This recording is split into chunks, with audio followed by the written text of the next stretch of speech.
أعوذ بالله من الشيطان الرجيم.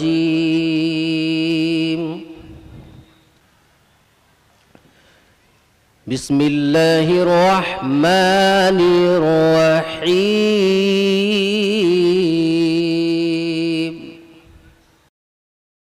مہمان موقر حضرت مولانا شمشاد احمد صاحب قاسمی دامت برکاتہم استاد دارالعلوم دیوبند وقف سے گزارش کر رہا ہوں کہ حضرت تشریف لائیں اور اپنے قیمتی مواعظ سے مستفید فرمائیں. الحمد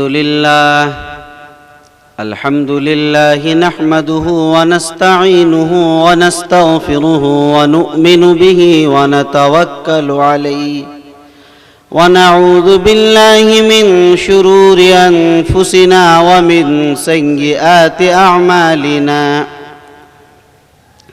من يهده الله فلا مضل له ومن يضلله فلا هادي له. ونشهد أن لا إله إلا الله وحده لا شريك له.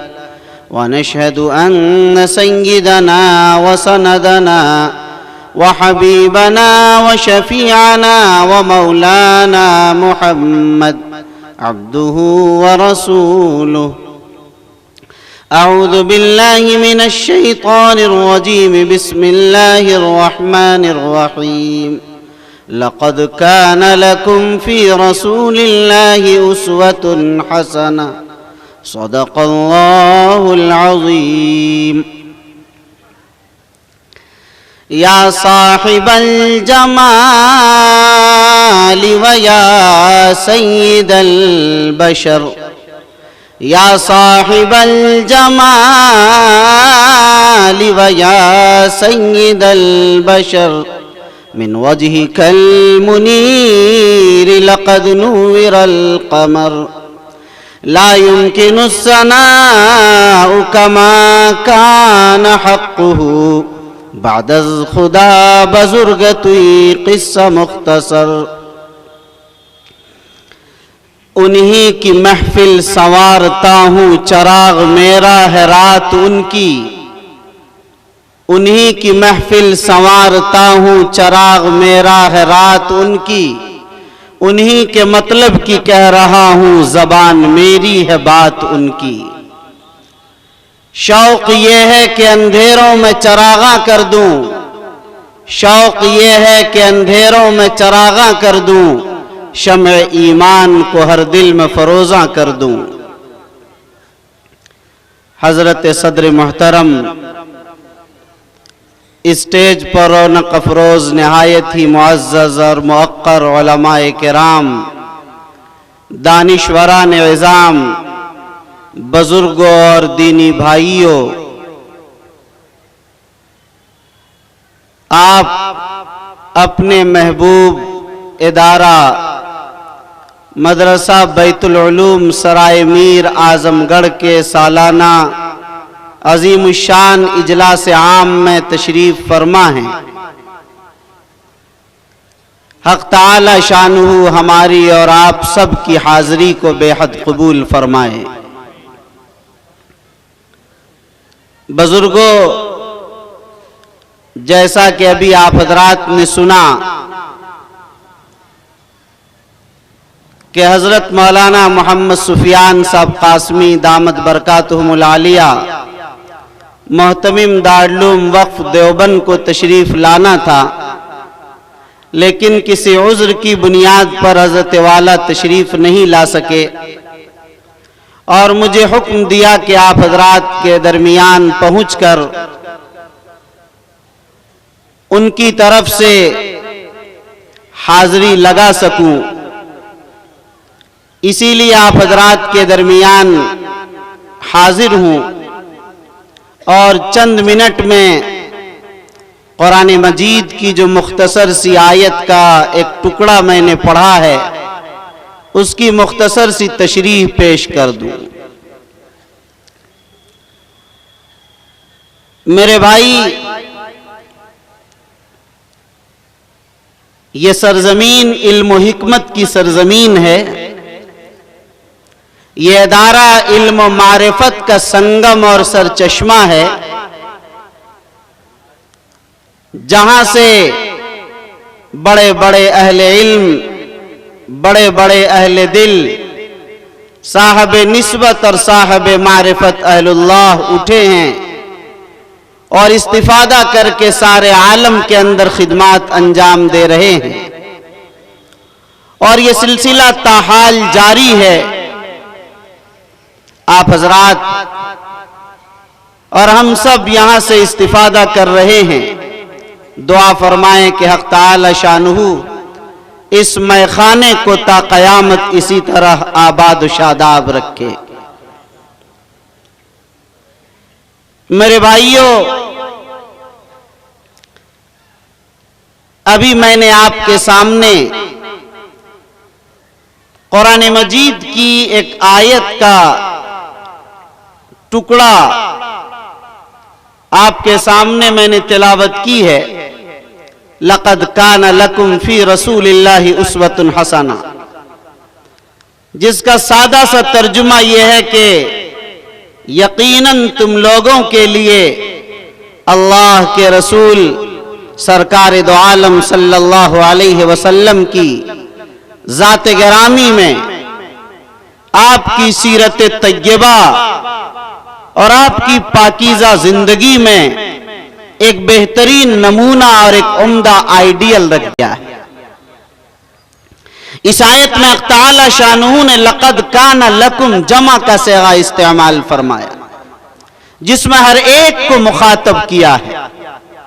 اے روئے زمین پر بسنے والے انسانوں، اے سرزمین پر رہنے والے لوگوں، اے دھرتی پر رہنے والے لوگوں، خواہ وہ ہندوستان کے ہوں یا پاکستان کے، وہ چائنا کے ہوں یا جاپان کے، وہ عرب امارات سے تعلق رکھنے والے ہوں یا کسی دوسرے مقامات سے، وہ امریکہ سے ہوں، کینیڈا سے ہوں، وہ خشکی کے ہوں، تری کے ہوں، وہ کسی بھی گوشے سے دنیا کے اور کسی بھی شعبہ حیات سے تعلق رکھنے والے ہوں، ہر ایک کو مخاطب کیا اس آیت میں کہ تم سب کے لیے اللہ کے رسول صلی اللہ علیہ وسلم کی ذات گرامی میں ایک بہترین نمونہ اور ایک عمدہ آئیڈیل اللہ نے رکھ دیا ہے۔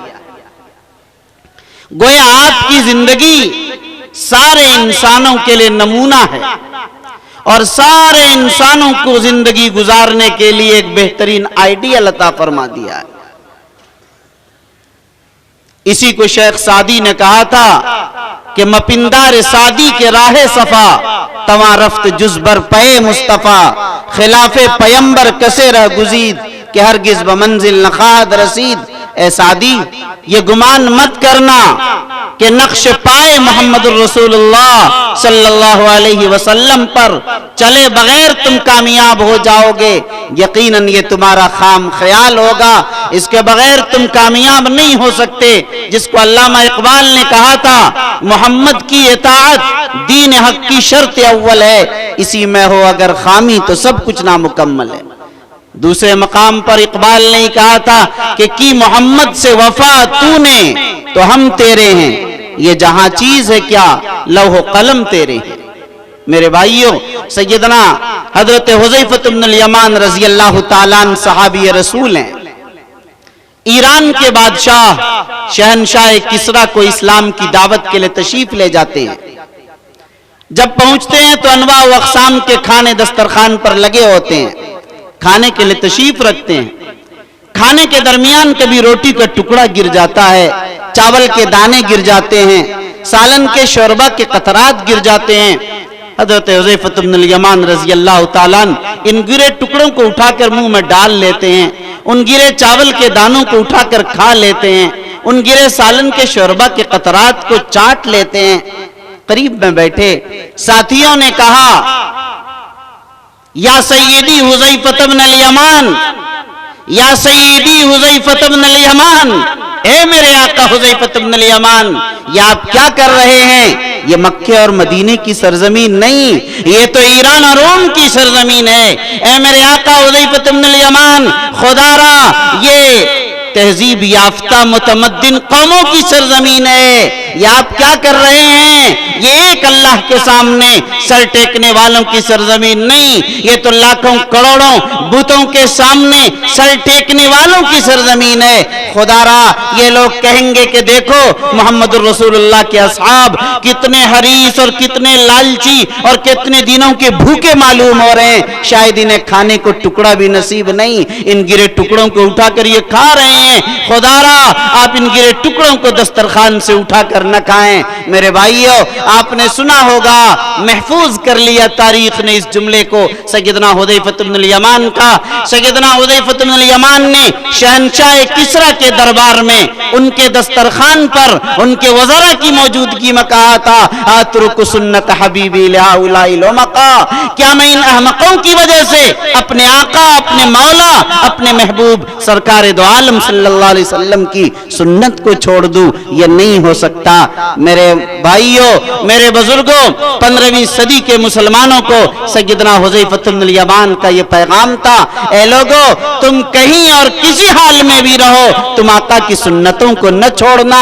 آج ہم اور آپ ایک روٹی کھاتے ہیں، ہم سے پوچھ لیا جائے کہ کیا طریقہ ہے، ہم بیٹھتے ہیں، چلتے ہیں، پھرتے ہیں، نمازیں پڑھتے ہیں، آقا کی سنتوں کا، آقا کے طریقے کا ہمیں پتہ نہیں ہے کیا طریقہ تھا، کیا نمونہ تھا۔ وہاں ایک ایک چیز کے اندر آقا کو اپنا آئیڈیل بنایا جاتا تھا۔ حضرت عبداللہ ابن عمر رضی اللہ تعالیٰ عنہما بڑے مشہور صحابی ہیں، متبع سنت، عاشق رسول ہیں۔